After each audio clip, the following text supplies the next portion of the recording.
ដំដទីណាជំរុញការអភិវឌ្ឍសហគមន៍កសិកម្មទំនើបមតេដំណាក់ត្រយងខេត្តពោធិ៍សាត់តាមយន្តការត្រីវិស័យដើម្បីបង្កើនជីវភាពកសិករនិងអតីតយុទ្ធជន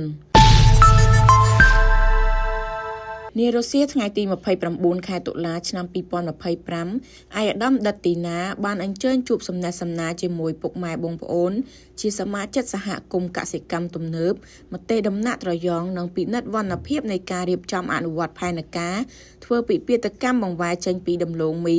ទៅរកផលិតកម្មមតេបន្លែស្លឹកនិងមាន់ស្រែដែលជួយលើកស្ទួយជីវភាពនិងផ្ដល់ប្រភពចំណូលចម្រុះជូនពុកម៉ែបងប្អូនដែលជាសមាជិកជាពិសេសអតីតយុទ្ធជននៅខេត្តពោធិ៍សាត់អាយដាមរដ្ឋមន្ត្រីបានគូបញ្ជាក់ថា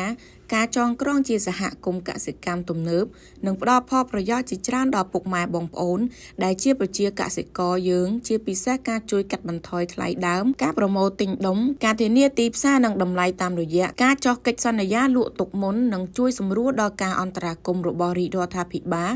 ជាក់ស្ដែងនៅសហគមន៍កសិកម្មទំនើបមតេដំណាក់ត្រយងបានទទួលការអភិវឌ្ឍរួមតាមរយៈយន្តការត្រីវិស័យកសិកម្មធនធានទឹកអភិវឌ្ឍជនបទអាយដាមរដ្ឋមន្ត្រីបានបន្ថែមថាក្រសួងកសិកម្មនឹងបន្តជួយជ្រោមជ្រែងប្រជាកសិករតាមរយៈការចងក្រងជាពិសេសសហគមន៍កសិកម្មទំនើបដើម្បីទទួលបានផលប្រយោជន៍ជាច្រើនថែមទៀតនិងជួយលើកកម្ពស់ជីវភាពរស់នៅរបស់ពុកម៉ែបងប្អូន